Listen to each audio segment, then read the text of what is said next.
I'm Bruce Fummey. It's the 4th of February and welcome to today's episode of This Day in Scottish History. Today I'm in front of the Market Cross in Perth. I'd be honest, I'd rather be in front of the Market Cross in Edinburgh, which is just spitting distance from the heart of Midlothian. This Market Cross is a stone's throw from Scone. Now, if I was to ask the question, when was the union that joined Scotland and England, two things would happen. Number one, clever smarty pants people would go 1707. Number two, you would stop listening to me and start listening to the voices in your head, because it's a subject that makes people go mental. You see, for the benefit of people watching from overseas, and when I say that, for reasons that will become apparent later, I'm specifically talking about Americans. Here, the subject of the union between Scotland and England is like Marmite, by which I mean old people stuff it down your throat whether you like it or not. I think that's quite a good joke. But for the sake of balance, I now have to do a joke for the other side. Scottish independence is like Marmite. It might sound nice, but it'll leave a bad taste in your mouth sooner or later. Now, if you think the first joke was funnier than the second joke, I know. Now, I'm not trying to change your opinion, okay? There are people on two sides of the political divide, and most of all, they're good people. What I'm trying to get you to focus on is the date. You see, because people go mental about the union between Scotland and England in 1707, forgetting that on this day in 1652, Scotland was incorporated into England by a proclamation read out at a market cross just like this in Edinburgh. You see, the English Civil War was coming to an end. The English Parliament had chopped off the head of Charles I.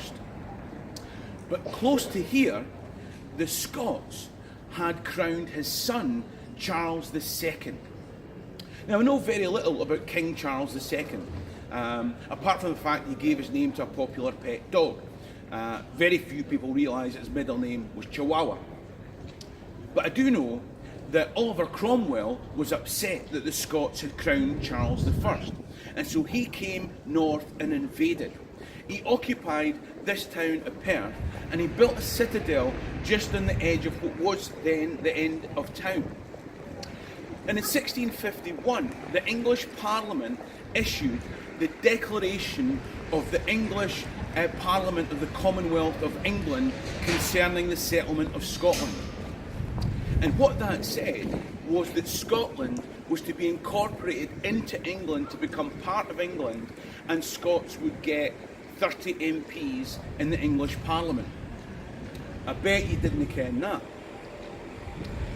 I get frustrated when Americans talk about the United Kingdom, but they call it England. But here's the thing. If that declaration that was read out in front of that market cross in Edinburgh on this day in 1652 still stood, they would be right. But what happened was that when Oliver Cromwell died, the English decided they also wanted Charles II as their king. So he came back from exile and everything reverted to the way that it was before Cromwell. Now, of course, 50 years later, Scotland and England did come together in the United Kingdom. But all I'm saying is, if you're a Scot that doesn't like the United Kingdom, it could have been worse. Not only that, I might not like Marmite, but a lot of English people don't like Brussels sprouts. What about a question? At the start, I said that the Market Cross in Edinburgh was spitting distance from the heart of Midlothian, and that this Market Cross was a stone's throw from Scone. There are two cryptic clues in there, and so today, your mission, should you choose to accept it, is to explain in the comment section down below what were the cryptic clues and what were the two things that they pointed to. Alright? Now, I hope you've learned something. I hope you've enjoyed this clip. If you have, like the clip, share the clip, like and share the Facebook page, Scotland History Tours, and of course, subscribe to my YouTube channel, Scotland History Tours, If you're watching on YouTube, there'll be a button up there that you can use to subscribe. If you're watching on some other medium, then there'll probably be a link down below or maybe up above, I don't know. In the meantime, I'll see you next time. Bye bye the new.